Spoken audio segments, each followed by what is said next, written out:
উজ্জ্বল, নতুন মন্ত্রিসভাকে বরণ করে নিতে প্রস্তুত কিন্তু সচিবালয় সাজানো হয়েছে, মন্ত্রীদের অফিস কক্ষ প্রস্তুত রয়েছে, গাড়ি বাসস্থানও। এর মধ্যে কিন্তু মন্ত্রী প্রতিমন্ত্রী হিসেবে টেলিফোন পেয়েছেন অনেকে।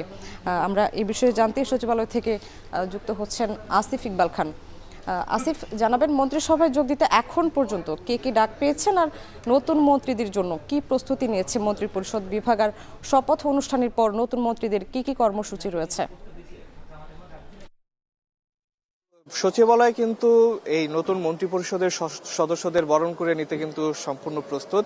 আমরা সকাল থেকেই সচিবালয়ে রয়েছি এবং দেখছি যে সচিবালয় যে সার্বিক প্রস্তুতিগুলো রয়েছে নতুন মন্ত্রিসভার সদস্যদের বরণ করে নিতে, সেগুলো আমরা হতে দেখেছি। আমরা দেখেছি যে সচিবালয়ের যে পরিষ্কার পরিচ্ছন্ন কার্যক্রম যেগুলো আছে সেগুলো হতে দেখেছি। আমরা দেখেছি যে মন্ত্রী এবং যেই যারা নতুন আসছেন মন্ত্রিসভায় তাদের যে কক্ষগুলো রয়েছে সেগুলো পরিষ্কার পরিপাটি করা হচ্ছে, সেগুলোকে নতুনভাবে সেগুলোতে অফিস করার উপযোগী করে তোলা হচ্ছে। আমরা সকাল 10:30 নাগাদ আমরা দেখেছি যে সচিবালয়ের যে মন্ত্রিপরিষদ বিভাগটি রয়েছে তার সামনে নতুন মন্ত্রিপরিষদের সদস্যদের জন্য যে নতুন গাড়িগুলো রয়েছে সেই গাড়িগুলো এনে রাখা হয়েছে। আমরা সর্বমোট প্রায় 50টির কাছাকাছি গাড়ি দেখেছি এখানে আনা হয়েছিল।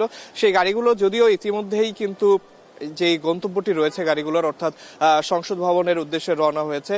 সচরাচর আমরা যেটি দেখি যে মন্ত্রিপরিষদ বিভাগ থেকে গাড়িগুলো সরাসরি যারা মন্ত্রী হচ্ছেন তাদের বাসায় যায়, সেখান থেকে তাদেরকে শপথস্থলে নিয়ে যাওয়া হয়। কিন্তু এবার যেহেতু একটু ব্যতিক্রম হচ্ছে, সেক্ষেত্রে যেহেতু যারা মন্ত্রী পরিষদের শপথ নেবেন তারা ইতিমধ্যেই সংসদ ভবনে অবস্থান করছেন, সেই জন্য গাড়িগুলো সংসদ ভবনের দিকেই যাবে এবং শপথ গ্রহণের পর সেই গাড়িগুলোতে করেই কিন্তু নবনির্বাচিত যে সংসদ যেই মন্ত্রীরা রয়েছে তারা কিন্তু এই গাড়িগুলোতে করেই তাদের যে আবাসস্থল রয়েছে বা তাদের বাসস্থানে যাবেন। এবং আমরা যতদূর ধারণা করছি যে নতুন মন্ত্রিপরিষদের যে সদস্যরা রয়েছে তারা কালকে থেকেই আসলে তাদের নতুন অফিস করা শুরু করবেন এবং তাদের যে দায়িত্বগুলো রয়েছে সেই দায়িত্ব বুঝে নিয়ে তাদের যে কার্যক্রম রয়েছে সেই কার্যক্রম গ্রহণ করা শুরু করবেন। তো এই ছিল আমার কাছে সচিবালয় থেকে সর্বশেষ।